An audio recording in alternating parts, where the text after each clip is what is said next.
गुरु के चरण में प्रणाम।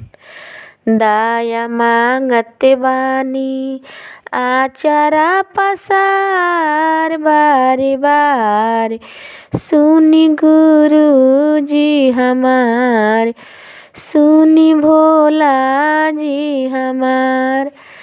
एही कल जुग में हरिंदर भैया आइले, उहो जे गुरु तीन नियम बतैले।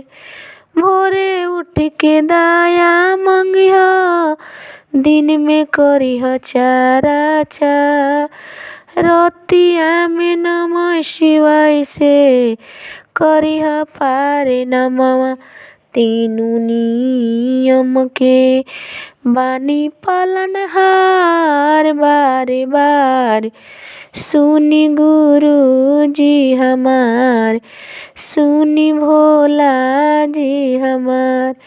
दया मांगते बानी आचरा पसार बारे बार, सुनी गुरु जी हमार, सुनी भोला जी हमार।